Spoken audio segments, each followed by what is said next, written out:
42वां अध्याय पितरों का वर्णन। भीष्म जी बोले, हे महाविज्ञान, हे श्रेष्ठ पितृभक्त मार्कंड जी, इससे आगे क्या हुआ कृपा करके कहिए। मार्कंड जी बोले, इसके पश्चात सातों मानसरोवर में विचरते हुए केवल जल और वायु पान करके अपना शरीर क्षीण करने लगे। इधर वह राजा को उस समय वन में शिकार खेलने गया था। वहां पर क्रीड़ा कर अपने अंतपुर की स्त्री जनों सहित अपने नगर को लौट गया और अनूह नामक जो उसका धर्मात्मा पुत्र था उसको राज्य देवो भयभराज नामक राजा फिर वन में तप करने चला गया। उसके साथ गए तप करने लगे। वहाँ उन सब ने वायु भक्षण कर बड़ा तप किया। राजा के तप से उस वन की बड़ी शोभा हुई और उसका विभ्राजित नाम पड़ा तथा वह योग सिद्धदायक हुआ। फिर तो वहाँ पर उन चारों के एक रूप वाले, तीनों के एक रूप वाले उन 7 पक्षियों ने अपना शरीर त्याग दिया।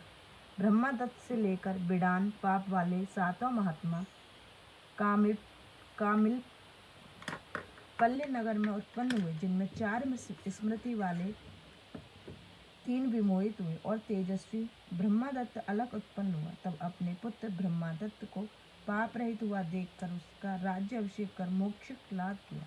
फिर ब्रह्मादत्त की संतान नामक स्त्री उसके साथ नित्य विहार करने लगी। शेष चक्रवाक उसी कामिप्ल्य नामक नगरी में दरिद्री क्षत्रिय कुल में उत्पन्न हुए। धृतिमान महात्मा तत्वदर्शी निरु उत्सक ये चारों वैद्या अध्ययन से संपन्न हो छिद्रदर्शी और शंकर जी के चरण कमलों को प्रणाम कर उनके रूप होकर परम पद को प्राप्त हुए, क्योंकि शिव नाम कीर्तन सब पापों को दूर करने वाला है। जो इस अध्याय को पढ़ते हैं उनके कायिक, वाचिक और मानसिक तीनों प्रकार के पाप नष्ट हो जाते। इस कारण देव आदि देव का नाम सर्वदा उच्चारण करना चाहिए। जैसे जल में कच्चा बर्तन नष्ट हो जाता है, वैसे ही शंकर जी का नाम उच्चारण करने से सारे पाप नष्ट हो जाते। इस कारण संचित और समान पापों में शिव नाम जपना आवश्यक कर्म है। श्रद्धालु मनुष्यों को सब कामों की फली प्राप्ति के लिए नाम जपना योग्य है।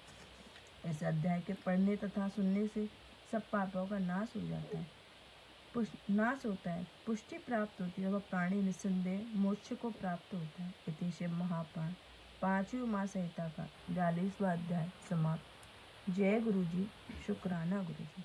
अब 43वां अध्याय पढ़ने जा रहे हैं। कथावाचक व्यास जी की पूजा का विधि। सौनक जी बोले, हे व्यास जी, हे शिष्य, हे सूत जी, अब आचार्य की उस पूजा विधि को कहिए जो कि ग्रंथ सुनने के पश्चात की जाती है, और इसमें क्या क्या करना चाहिए वह सब भी कहिए।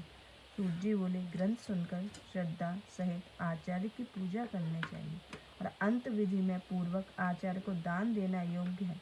इसके पश्चात पुराण वक्ता को प्रणाम कर सविधि उनके हाथों पर कानों के आभूषण दे रेशमी सूती वस्त्रों को अर्पण कर उनकी पूजा करें।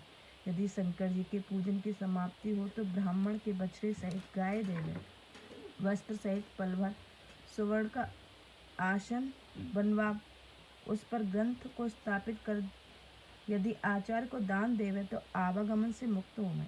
इसके अतिरिक्त राज्य, ग्राम, हाथी और घोड़ा आदि तथा यथाशक्ति जो भी दे सके देवें। महात्मा वाचक को देना चाहिए। सौनक जी, यह पुराण शब्दी श्रवण करने को सफल होता है, अतः इसे भक्ति सहित अवधि शब्दी सुने, क्योंकि यह पुराण शास्त्र के अर्थों सहित पुण्यदायक बड़ा ही मनोहर है।